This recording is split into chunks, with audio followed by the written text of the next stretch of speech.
There was a time when every sound in this house knew my name. The kettle's whistle, the screen door's sigh, the footsteps that ran toward me instead of past me. Now the only thing that still answers when I speak is the chair. The house wakes before I do. Pipes groan. The refrigerator hums its tired song. Sunlight crawls across the kitchen tile like it's learning the way back. I lie still for a moment, listening to it all, each sound a reminder that the walls remember me even if the people don't. When I finally rise, the floor greets me with a cold kiss on bare feet. There's dust on the windowsill again. I wiped it yesterday. I used to scold the house for getting dirty so quickly, but now I think it does it on purpose. So I'll have something left that still needs me. I start the morning the way I always do. 1 mug of coffee, black, the way Henry liked it. I still make 2 mugs out of habit. Old habits, you know, they cling harder than people. The second cup sits cooling beside the rocking chair by the window. That chair has lived longer in this family than most promises. Oak, worn thin at the armrests, 1 leg shorter than the rest so it rocks with a limp. Like me, I bought it the year my son was born. Back then it was bright, new, the color of honey and summer. I'd rock him to sleep right there, whispering lullabies while Henry laughed from the doorway, telling me I'd spoil the boy if I didn't put him down. But mothers don't listen when their arms are full of heartbeat. When Henry died, I moved the chair to the living room window. That was 15 winters ago. I remember the funeral, the way people said he's in a better place, as if heaven needed him more than I did. 4 weeks after, I sat in that chair every evening, rocking slow, watching the mailbox the way some people watch sunsets, hoping for a letter that never came. Eventually, the grief became part of the wood. Every groove, every scratch, it all told a story of someone who stayed when others didn't. Now, mornings come quieter. The chair sits across from me like an old friend who's forgotten how to speak. The cushion is thin from years of holding weight that wasn't just body but memory. I still straighten it each day, tuck the blanket around its arm, as if preparing a seat for company I know won't arrive. Sometimes I catch myself talking to it.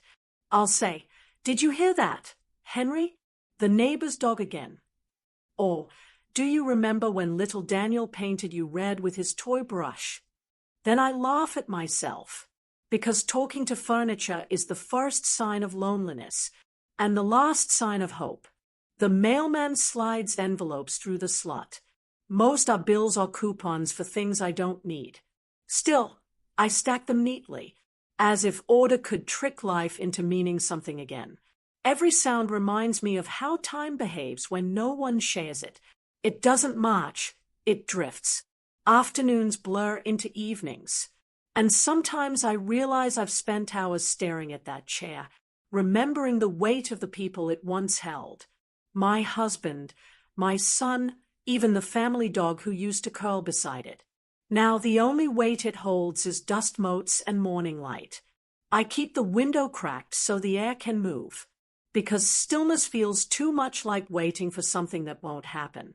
The wind carries neighborhood noises. Kids leaving for school, engines starting, a mother shouting goodbye.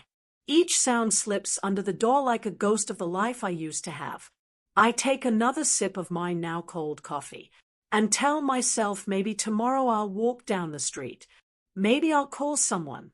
But I know I won't, because after 66 years of living for everyone else, I no longer remember what to do when no one's looking for me. The chair creaks once, a small, familiar complaint that feels almost like comfort. I reach out and lay my hand on its armrest, the wood warm from the sun, and I whisper, "Don't worry, old friend, I'm still here." It doesn't answer, of course, but it doesn't need to. It never did. People talk about growing old as if it's a tragedy. It isn't. The real tragedy is realizing the house has grown old with you, and neither of you knows who to wait for anymore. You don't notice when the house changes its rhythm, One day, the footsteps that used to come running to you start running past you. And all you can do is smile and pretend it doesn't hurt. It started with a phone call. My son's voice, cheerful, rushed, full of life. "Mom, we're coming over this weekend. We want you to meet someone." I remember standing by the sink, drying a cup that didn't need drying. "Someone?" I asked. "You'll see," he said, laughing the way he did when he was 10 and hiding something behind his back. When they arrived, there she was, tiny, bright-eyed, a little spark of sunlight with curls that refused to stay still. "Her name's Emily," my daughter-in-law said. "My granddaughter. My miracle." Emily toddled across the living room, those small, uncertain steps that sound like raindrops on old wood. She stopped in front of my chair, looked up at it as though it were a mountain she meant to climb. And before I could say a word, she did. One clumsy step, then another, until she was sitting in my chair, grinning like she'd conquered the world. The wood creaked under her tiny weight, and I swear, for a moment, I thought the chair sighed. Not from strain, but from remembering what joy felt like. My son laughed. "Guess she found your favorite spot, Mom." I smiled. "That's all right. I've been keeping it warm for her." And it was true. In that moment, I didn't mind sharing. Her giggle filled the room in a way even sunlight couldn't. Days like that became weeks. Visits became stays. And soon the chair wasn't mine anymore. It became hers. Her reading nook, her stage, her fort. She'd wrap herself in my knitted blanket, pretend she was a queen, and command imaginary subjects while I watched from the sofa, heart heavy and full at the same time. I'd listen to her laughter, that wild, unfiltered sound only children know, and it made something inside me ache with both joy and jealousy. Sometimes, when she fell asleep in that chair, her head resting where mine used to, I'd pull the blanket over her and whisper, "You don't even know how many dreams you're resting on, sweetheart." Because that chair had seen everything. Midnight feedings, fevered prayers, silent tears, birthday candles, and arguments that ended in forgiveness. And now it held her, the future, the continuation of all those moments. I told myself this was what life was supposed to be. Each generation replacing the one before, not cruelly, just naturally, like seasons trading places. But there was one night, one quiet evening when I realized how much had changed. I was in the kitchen making cocoa for her. The light from the TV flickered across the hall, and I heard her voice, not calling for me, but for her mom. "Mommy, can you tuck me in?" I froze for a second, the spoon still in my hand, cocoa swirling without purpose. It wasn't the word mommy that hurt. It was the absence of grandma, the sound of being unneeded. When I walked back into the living room, she was already asleep in my chair again. My blanket tangled around her small body. The cocoa went cold in my hands. I wanted to wake her, just to hold her once more. But I didn't. Because love, I've learned, is sometimes letting someone sleep through the moments that break your heart. The next morning, my son smiled. "Mom, she loves your chair. She won't sit anywhere else." I laughed lightly. "That's okay. I think the chair loves her too." But later that day, when they left, I saw the tiny handprints she'd left on the armrests, smudges of peanut butter and crayons, and I couldn't bring myself to wipe them off. They were proof. Proof that something new had taken root where my life once bloomed. That night, I sat in the spot across from my chair. The house was quiet again.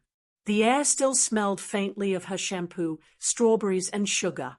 And I realized the strangest thing. I missed her, but I also missed myself. The woman I used to be. The one who rocked her son to sleep in that very spot. Who filled every room with noise and warmth and purpose. Now the rooms were filled again. But not because of me. Because of someone who didn't even know she'd taken my place. When love changes hands, it doesn't break. It just starts calling someone else's name. Every family has a center, a place everything spins around. The laughter, the meals, the heartbeat. For years, I was that center. Until one day, I looked up and realized I was standing on the outside, watching it spin without me. The house hadn't changed. Not really. Same couch, same curtains, same photographs hanging where I'd placed them years ago. But it felt different. Louder, brighter, busier. Like it had found a new language that I didn't quite speak anymore. At first, I mistook it for joy. The kind of noise that fills your chest with pride and nostalgia. But soon, it became a kind of quiet pain. The sound of a life still alive, but no longer mine. Mornings used to begin with me humming over the stove, making pancakes the way my son liked them, fluffy, with too much butter. He'd sneak bites before they were done, and I'd scold him, laughing as he ran out the door. Now, the mornings belonged to cereal boxes and microwave beeps. They rushed through breakfast like it was a chore. I'd try to help, offered to pack a lunch, but my daughter-in-law would smile politely. "It's okay, Mom. We've got it." That phrase, "we've got it," it sounds helpful, but it means we don't need you. Every day seemed to orbit around Emily now. Her drawings covered the refrigerator. Her trophies filled the shelves. Her giggles filled the halls where silence used to live. And I loved it. I did. But I couldn't help noticing how every moment, every conversation, seemed to have a gravitational pull toward her. When my son came home from work, his first words were always, "Where's my girl?" He didn't mean me anymore. When family friends visited, they'd kneel to Emily's height and say, "You're getting so big. You're the sunshine of this house." And I'd smile from behind them, the way wallpaper smiles, always there, never noticed. At dinner, I started talking less, not because I had nothing to say, but because no one left room for my sentences to land. They'd talk about school plays, work meetings, piano lessons, and I'd sit quietly, cutting my food into pieces so small they didn't need chewing. Sometimes I'd start a story about how my husband used to tell jokes at the table, or how my son once spilled milk over his math homework. But halfway through, someone's phone would buzz, or Emily would ask for dessert, and the story would dissolve mid-ing, like smoke in wind. No one meant to be rude. They just didn't hear me anymore. It's strange how invisibility doesn't happen all at once. It creeps in. First, they forget to ask what you want for dinner. Then they stop asking if you're coming along. And eventually, they don't even notice you were never there. I'd walk past the living room some evenings, see them all huddled on the couch watching movies, Emily between them, popcorn in her lap. The light from the TV would flicker across their faces, and for a second, I'd imagine my younger self sitting there, too, laughing, whole, alive. But the image always faded when I saw the empty spot beside me. One night, I decided to stay up later than usual. The house was dark except for a lamp near the chair. I sat quietly, listening to the hum of the heater and the faint crickets outside. From upstairs, I heard her laughter, muffled, sleepy giggles, and my son's voice reading a bedtime story. I remembered when it was me reading those stories, when the word Mom meant something more than the person who once held you. I wanted to cry, but the tears never came. They'd learned patience over the years. They waited until I smiled again, and then they burned behind my eyes like a secret. One afternoon, I found my reflection in the hallway mirror. I barely recognized her, the woman with silver hair and soft wrinkles, her hands folded like worn paper. Her smile looked kind, but tired. like she'd spent a lifetime giving pieces of herself away. And now there wasn't enough left to see. I leaned closer and whispered to her, "Don't worry, they'll remember you someday." And the woman in the mirror nodded, as if to comfort me. I don't think love ever leaves a house. It just changes direction. It stops flowing through you and starts flowing around you. And if you stand still long enough, you can feel it brushing past, like wind that doesn't stop to linger anymore. That night, as I watched them all asleep, my son, his wife, and little Emily curled up safe, I realized something that both hurt and healed me at once. They weren't mine anymore. Not really. They belonged to each other now. And me? I belonged to the spaces between. The quiet mornings, the leftover light, the smell of coffee no one else drank. When you stop being the center, the world doesn't collapse. It simply forgets to turn toward you. And you keep spinning anyway. No one ever tells you they're erasing you. They just start moving things around.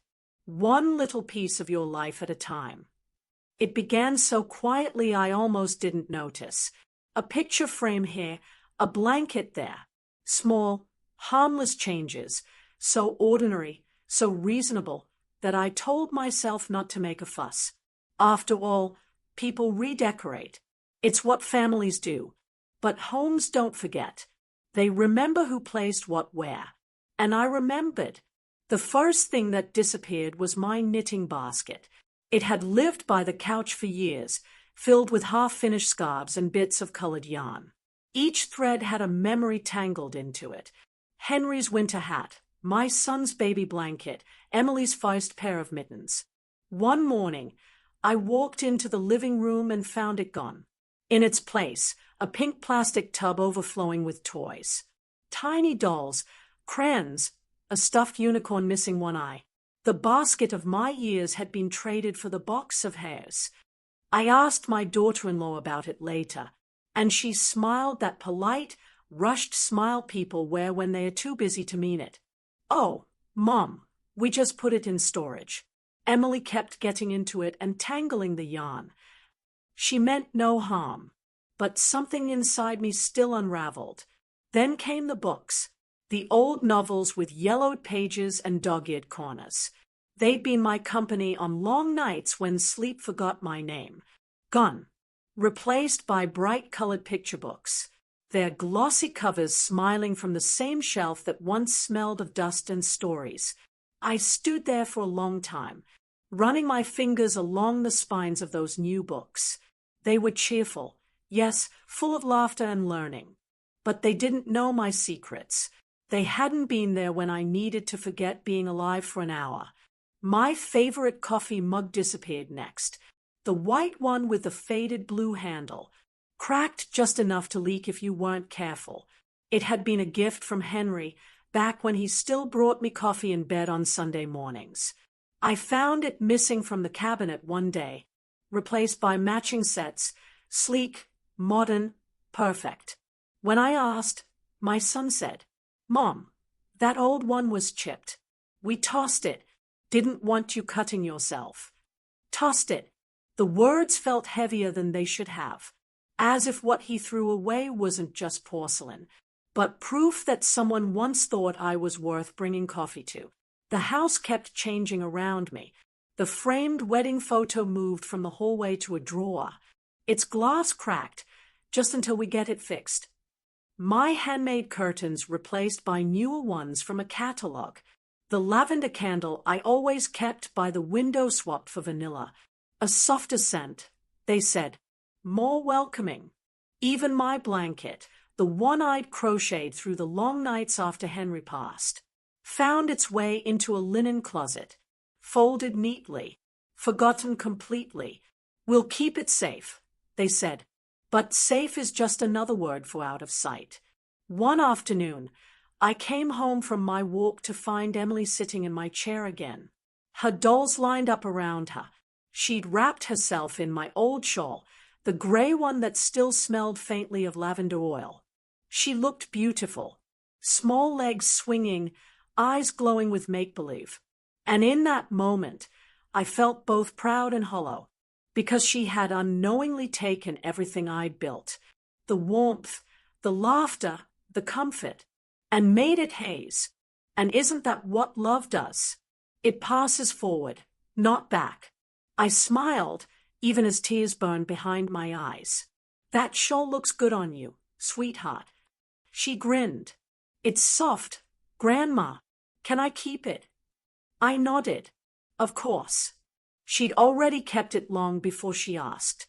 Later that night, I opened my closet. The shelves looked emptier than they should have.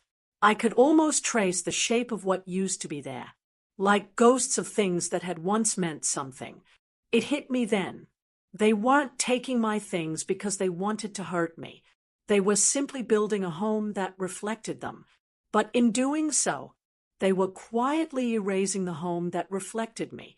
And so I stood there, in a closet half full of absence, and realized what true aging feels like. Not pain, not weakness, but the slow fading of evidence that you ever mattered. I sat by my chair that night, tracing the grain of the wood under my fingertips. The scratches told stories no one remembered anymore. The night Daniel drew on it with crayons.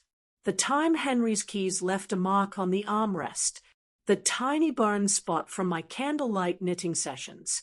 All little proofs that I had lived, loved, existed.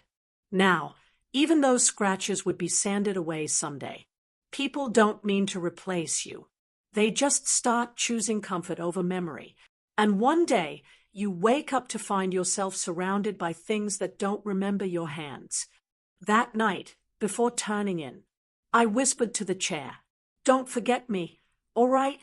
When they paint you new, when they change your cushion, when laughter sounds younger in this house, just don't forget who kept you warm." The chair didn't answer, but the wind creaked through the boards, and for a moment it sounded like a promise. You stop counting birthdays after a while, not because you forget your age, but because you start to wonder if anyone else remembers it. The morning began soft, almost promising. A thin line of sunlight slid across the kitchen counter and touched the old calendar still pinned to the wall. There it was, my own handwriting. A small circle around April the 14th. The words "my birthday" written in blue ink that had faded to gray. I smiled at it the way you smile at an old friend you're not sure still recognizes you. I decided to dress up a little. A pale cardigan, pearl earrings Henry once said made me look classy in a small-town kind of way. I brushed my hair, dabbed a little perfume, the kind that still reminds me of the day he brought home cake from the diner because I'd forgotten to bake one. Then I went to the kitchen and started baking. Chocolate, because that's what everyone likes, even if no one had asked.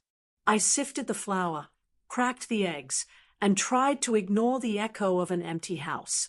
When the smell of warm sugar filled the air, I closed my eyes and imagined voices. Daniel laughing, Emily tugging at my apron, Henry humming an old song out of tune. For a moment, I was surrounded again. By noon, I'd set the table for 3, just in case.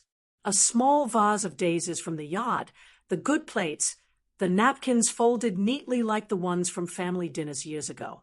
I placed the cake in the center and added a single candle. Not 6 to 6 of them, just one.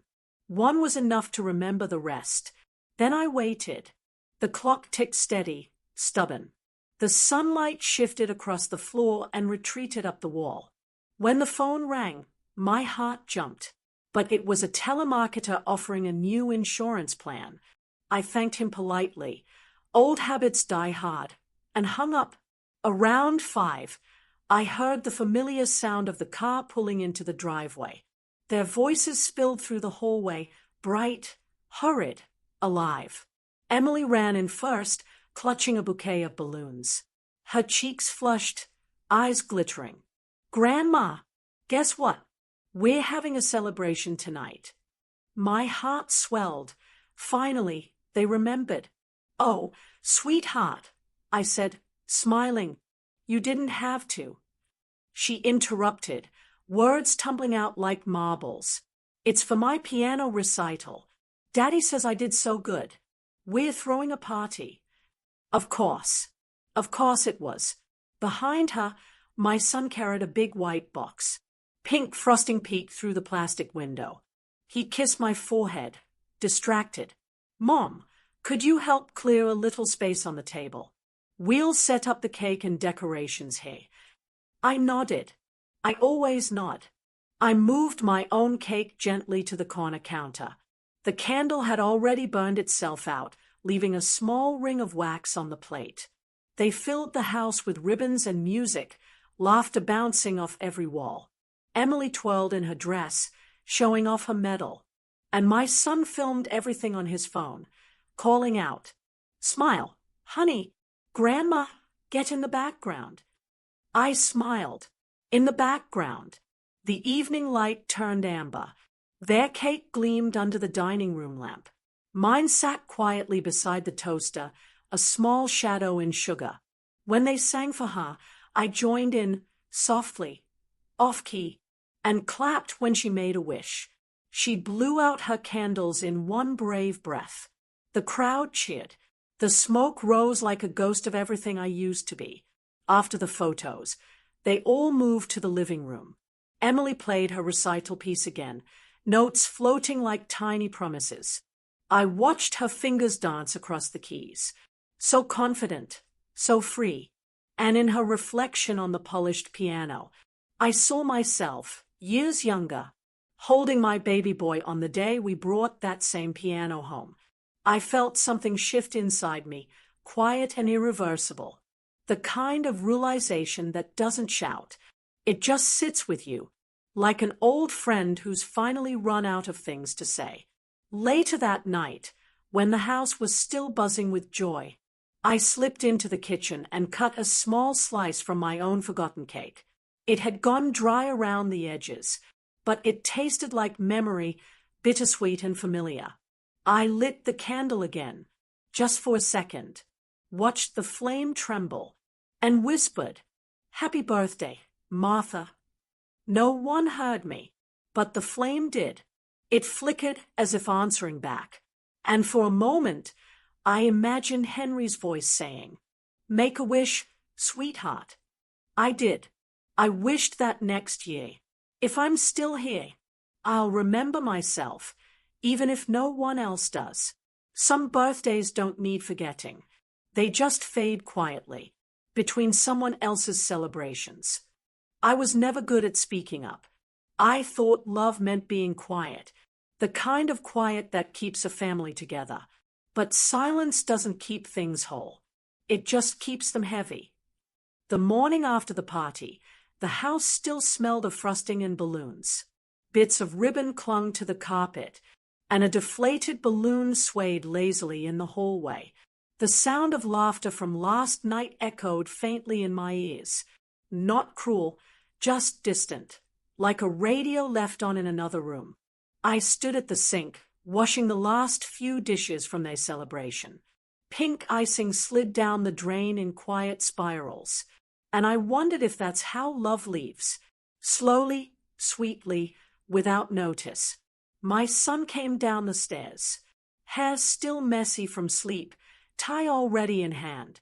"Morning, Mom," he said. "You're up early." "I couldn't sleep," I replied softly. He smiled, the kind of smile you give when you've already moved on to your next thought. "Big day today. Emily's teacher called. They want her to perform at the recital next month." I nodded, smiling back. I wanted to be proud. I was proud.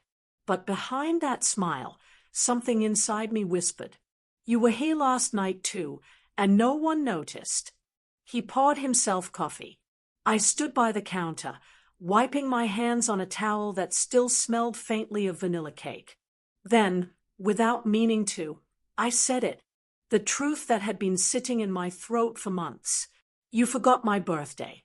He froze, turned toward me slowly. "What?" "Yesterday," I said, steady but quiet. "It was my birthday." For a moment, he just stared. like someone hearing a word they haven't used in years.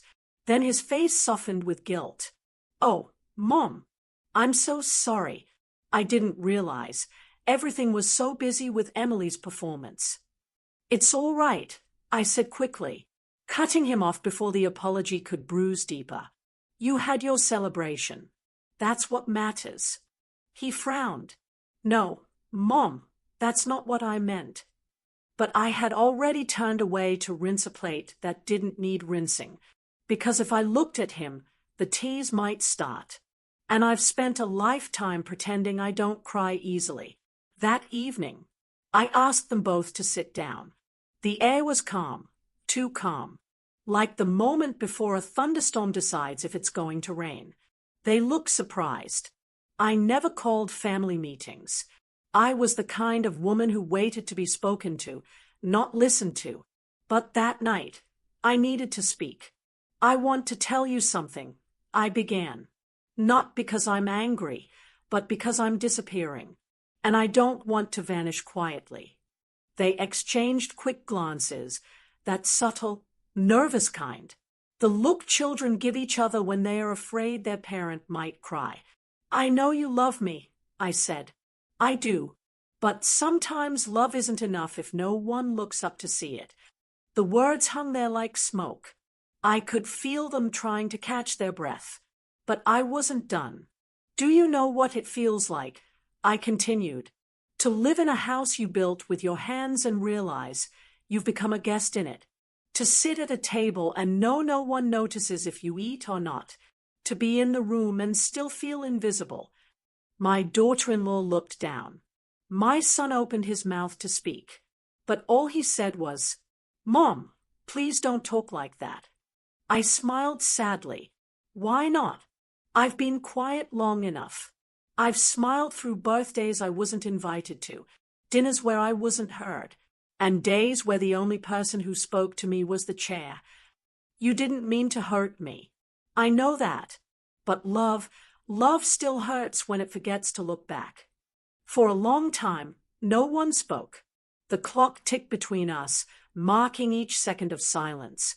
Then my son reached across the table, placed his hand over mine, and whispered, "I'm sorry, Mom." "You're right." Tears slipped down his cheeks. Real ones, not the kind you hide behind polite smiles. And for the first time in years, I felt his little boy warmth again, the one that used to run to me after falling off his bike. "I never wanted you to feel alone," he said. "You're still the heart of this family." I wanted to believe him. I really did. But as I looked around, I saw the toys on the floor, the photos on the wall that no longer had my face, the pink cushion on my chair. The heart of the house had moved, and I wasn't standing in it anymore.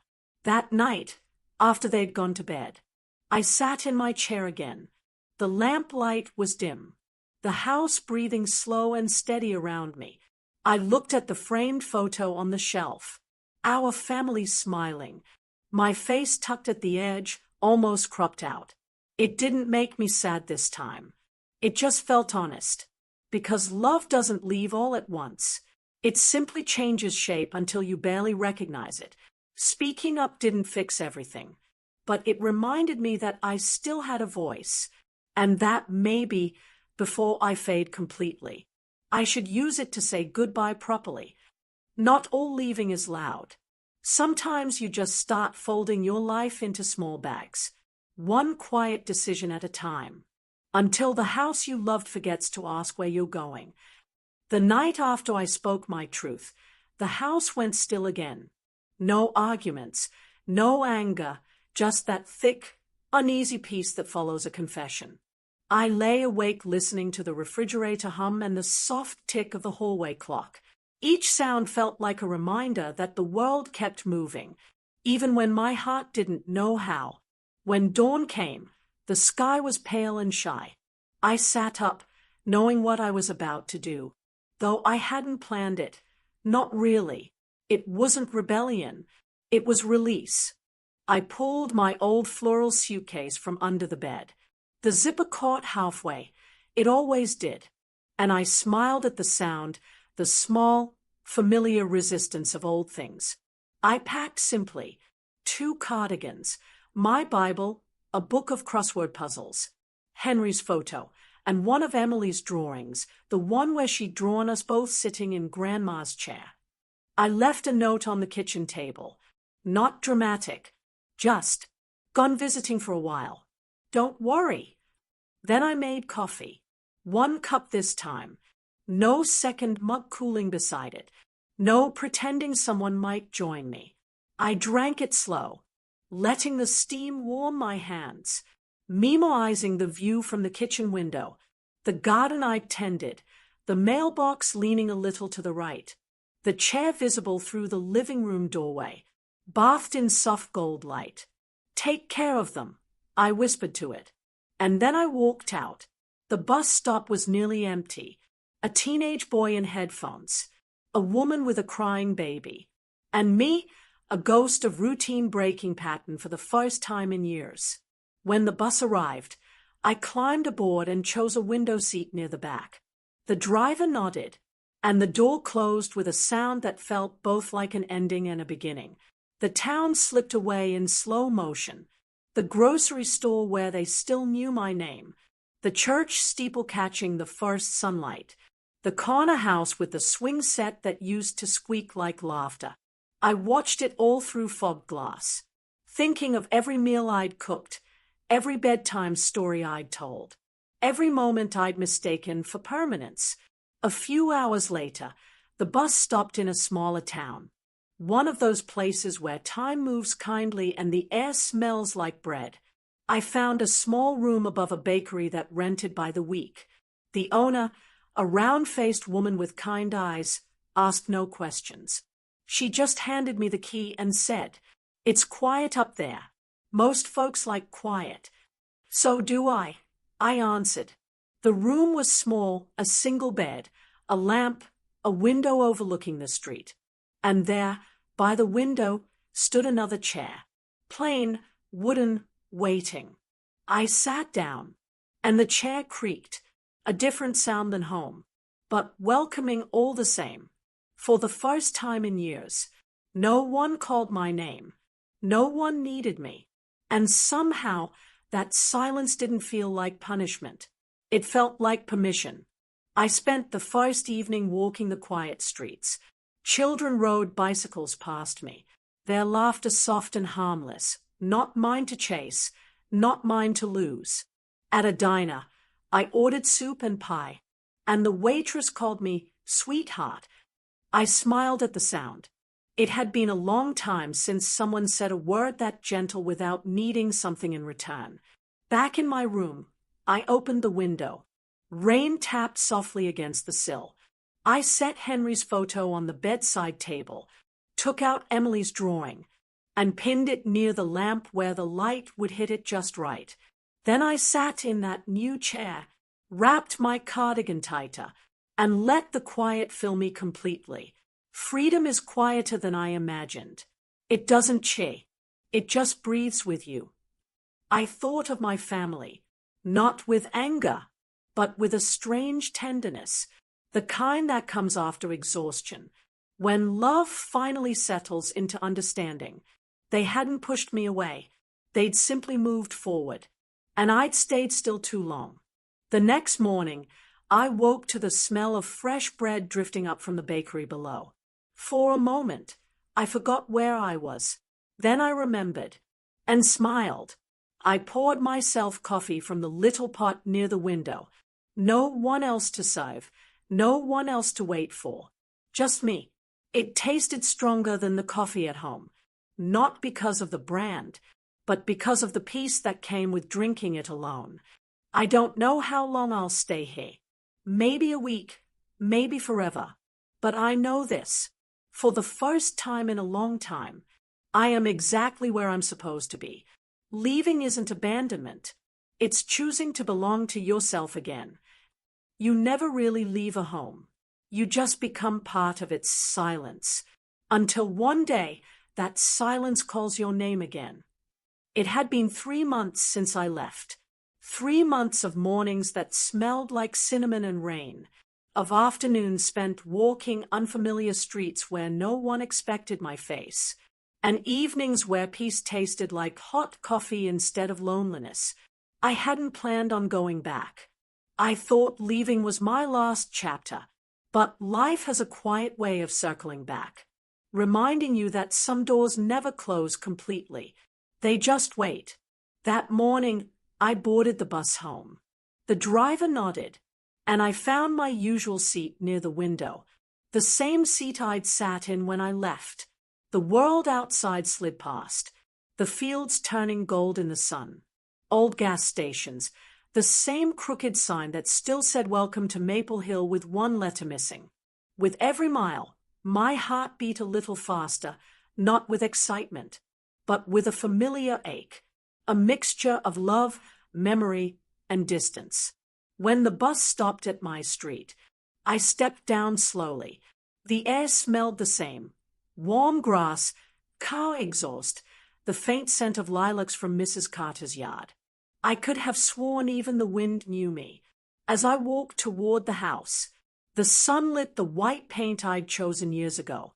Now a little faded, a little more chipped, like me. The garden was different. New flowers, new decorations. But in the corner, near the fence, my old rose bush still bloomed, stubborn, imperfect, alive. I stood there a moment, hands trembling just enough to feel the weight of time. And then I rang the doorbell. It was my daughter-in-law who opened it, her face a mix of surprise and relief. "Mom, you're here. Why didn't you call?" "I wanted to see if the door's still open for me," I said softly. She laughed nervously, stepped aside. "Of course it does. Come in." The air inside was familiar and strange all at once. The walls had new photos. Emily in her recital dress, Daniel at work events, family moments frozen without me. And yet, the scent of the house, that mix of detergent and vanilla candles, still whispered home. I heard small footsteps rushing down the stairs. Emily's voice. "Grandma!" She ran to me, arms flung wide, her little body crashing into mine with all the sincerity children are made of. "Where were you? I missed you." I hugged her tight. She smelled like strawberries and crayons. "I missed you too, sweetheart. You've grown." She grinned proudly. "Daddy says I'm getting taller every day." I smiled back. "I can see that. Pretty soon you'll be taller than me." She giggled. "Never." We both laughed, and for a brief moment, it felt like nothing had ever gone wrong. Then I saw it, across the room, near the window. My chair, still there, still standing where I left it, but different. The old cushion was gone, replaced with a soft blue one. A doll lay sleeping against the armrest, its small plastic hand resting where mine once did. There was a new throw blanket folded neatly across the back.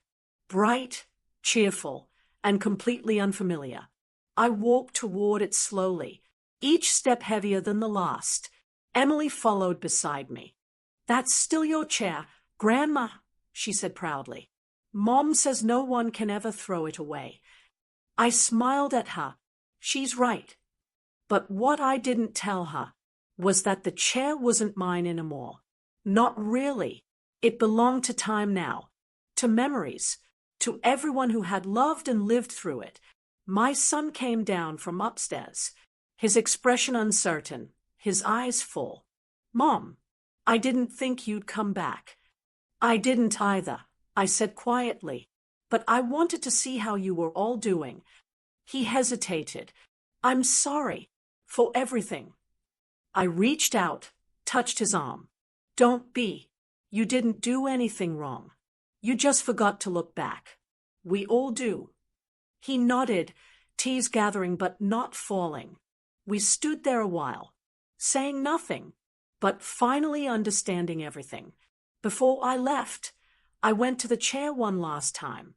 I sat down slowly, the wood familiar against my back, the faint creak still the same note it had always played. Sunlight fell across my hands, and in that light, I felt peace. I reached into my bag, pulled out a small folded note I'd written weeks ago, and tucked it gently under the cushion. Love doesn't disappear when forgotten, it said. It simply waits, in old chairs and quiet hearts, for someone to sit again. When I stood to go, Emily tugged at my sleeve. Grandma, where are you going? I have to get back. Sweetheart, there's a little chair waiting for me somewhere else now. Will you visit again? Always. She smiled, then ran off to show me a new drawing she'd made. 2 stick figures sitting in a chair together. One small, one with silver hair. I didn't take it with me. I didn't need to. Some pictures belong where they are drawn. As I stepped outside, the air felt lighter. The roses by the fence brushed my arm, and the sunlight fell across the porch like a gentle farewell. I didn't look back, not because I didn't care, but because I finally understood. Some things aren't meant to be reclaimed. They are meant to be remembered. I came to see what had changed, and realized it was me. I wasn't the woman waiting to be seen anymore. I was the one who had learned how to leave without bitterness, and love from afar. If you're still listening, call your mother, call your grandmother, tell her you love her. Don't wait for the day her chair grows cold to realize. She was the heartbeat that built your world. Because one day, you'll walk into a room, and the chair will still be there, but her warmth won't.